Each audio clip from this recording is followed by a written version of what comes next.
बिस्मिल्लाहिर्रहमानिर्रहीम।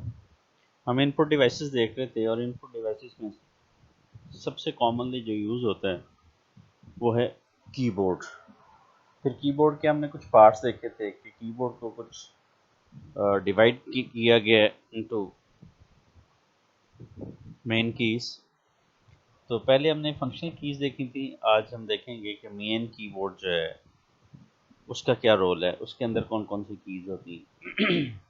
तो main keyboard जो है इसको अल्फ़ाबेट की भी कहा जाता है। ये बेसिकली टाइपराइटर की तरह ही है। क्यू वर्टी इसका सीक्वेंस है, इट मींस QWER और DY। लेकिन टाइपराइटर से हट के इसमें और कुछ स्पेशल कमांड्स हैं, स्पेशल कीज़ हैं, इसमें ज़्यादा कीज़ हैं। और एक जो स्टैंडर्ड कीबोर्ड है उसके अंदर 101 से लेके 104 तक कीज़ होती हैं। लेकिन जो फंक्शनैलिटी है कमांड्स की वो डिपेंड करता है कि आप कौन सा सॉफ्टवेयर यूज़ कर रहे हैं। हर सॉफ्टवेयर की जो कमांड्स हैं वो डिफरेंट हो सकती हैं। जिस तरह मैंने कल भी बताया था कि F1 जो है हो सकता है माइक्रोसॉफ्ट वर्ड में कोई और काम कर रही हो, एडोब फोटोशॉप में कोई और काम कर रही हो। इसी तरह F2, F3, F4 depend on the software being use, जो आप सॉफ्टवेयर यूज़ कर रहे हैं। Some of common keys are as below. Common keys कौन कौन सी हैं जी? सबसे पहले एस्केप की। एस्केप की is use to cancel current action और टास्क। कि जो भी आपने रिसेंटली एक्शन परफॉर्म किया हुआ है, टास्क परफॉर्म किया हुआ है, उसको कैंसिल करने के लिए एस्केप की यूज़ होती है। एस्केप का मतलब वैसे भी इंग्लिश में अगर देखा जाए तो इसका मतलब है बच के निकलना, यानी कि निकलना। फर्ज करें आपने स्टार्ट मेन्यू पे क्लिक किया है तो जो आपकी पॉपअप मेन्यू शो हुआ है, अगर आप उसको कैंसिल करना चाहते हैं तो आप एस्केप की करेंगे, वो कैंसिल हो जाएगी। इसका मतलब वो डिसअपीयर हो जाएगी। इसी तरह फर्ज करें जी आपने फाइल पे क्लिक किया है तो नीचे जो ड्रॉप डाउन मेन्यू खुल गया है, उसको अगर आपने कैंसिल करना तो एस्केप की प्रेस कर दी। जो भी आपने लास्ट एक्शन या करंटली एक्शन परफॉर्म किया है उसको कैंसिल करने के लिए एस्केप की यूज होती है। सेकंड है जी टैब की। बहुत इंपॉर्टेंट है टैब की। टैब की क्या करती है कि ये number of certain spaces insert कर देती है टूवर्ड्स राइट साइड। कि अगर आप टाइप कर रहे हैं और आपने नंबर ऑफ सर्टन स्पेसेस आगे जाना है, कर्सर अपना आगे लेके जाना है, तो इसके लिए आप टैब की प्रेस करेंगे। ये नॉर्मली 5 to 8 करेक्टर स्पेसेस आपका कर्सर जो है वो टूवर्ड्स राइट मूव कर जाता है। लेकिन इसकी भी एप्लीकेशन जो है वो डिफरेंट है application to application. It is also navigator. Navigator के तौर पे भी ये की यूज़ होती है। फर्ज करें आपने कोई डायलॉग बॉक्स खोला हुआ है या आपने कोई और एप्लीकेशन खोली हुई है जिसके अंदर डिफरेंट ऑप्शंस हैं, तो ऑप्शंस को सिलेक्ट करने के लिए या आपके कर्सर को ऑप्शंस के ऊपर मूव करने के लिए टैब की यूज़ होती है। कैप्स लॉक की बहुत सिंपल है जी। कैप्स लॉक की क्या है जी? Caps lock key is use to type upper case letters. अगर आपने अल्फ़ाबेट को अपर केसेस में लिखना है तो उसके लिए कैप्स लॉक को आप ऑन कर लो। कि कैप्स लॉक ऑन करोगे तो आपके कीबोर्ड के ऊपर एक लाइट जो है वो ऑन हो जाएगी। इसको टॉगल की भी कहा जाता है। अगर आप ये ऑन है तो फिर आप जब अल्फ़ाबेट लिखेंगे वो अपर केस में लिखे जाएंगे। अगर ये ऑफ है तो लाइट ऑफ ऑन नहीं होगी, तो फिर जो आप अल्फ़ाबेट लिखोगे वो स्मॉल लेटर के अंदर लिखे जाएंगे। तो ये कैप्स लॉक की का फंक्शन है। उसके बाद है जी शिफ्ट की। शिफ्ट की क्या करती है?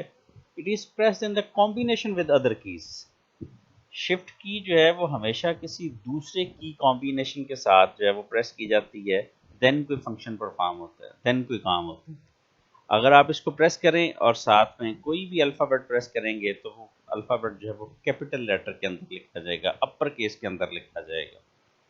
दूसरी बात, कुछ कीज़ ऐसी हैं कीबोर्ड के ऊपर जिनके ऊपर दो दो करेक्टर्स हैं। जिस तरह 2 है उसके ऊपर कोई और करेक्टर है, 3 है उसके ऊपर नंबर का लेटर है कैश का, 4 है उसके ऊपर डॉलर साइन है, 5 के ऊपर परसेंटेज है। तो कुछ कीज़ ऐसी हैं कीबोर्ड के ऊपर जिनके ऊपर डबल डबल करेक्टर्स हैं।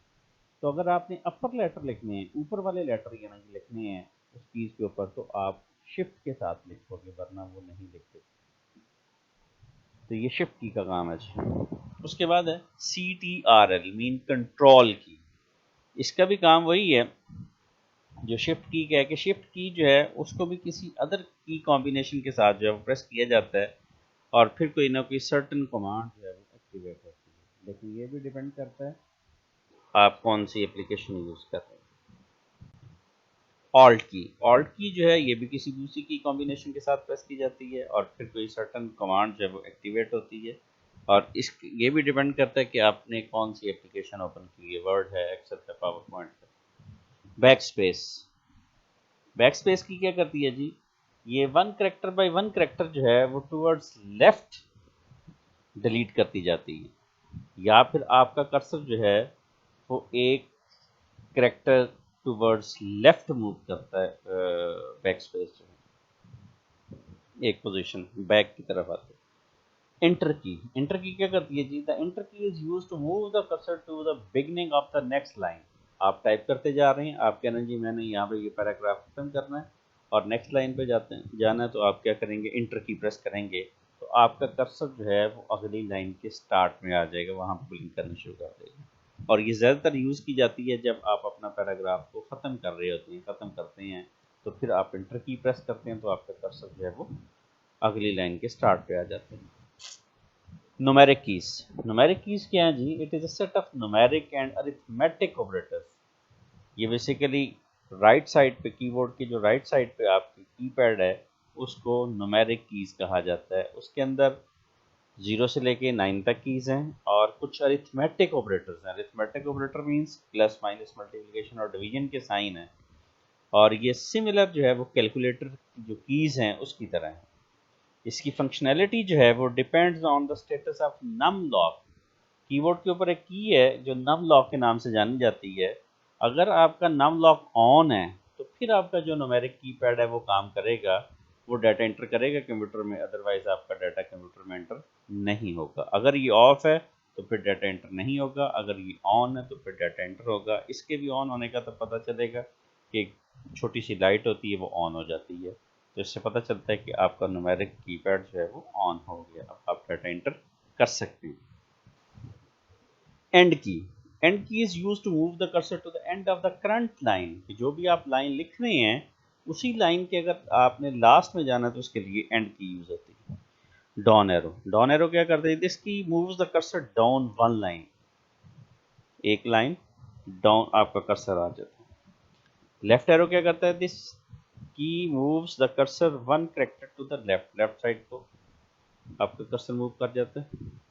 इसी तरह राइट एरो है, राइट एरो क्या करता है, ये राइट की तरफ एक कर्सर आपका मूव कर जाता है वन स्पेस। अप एरो क्या करता है, ऊपर वाली लाइन पे आपका कर्सर चला जाता है।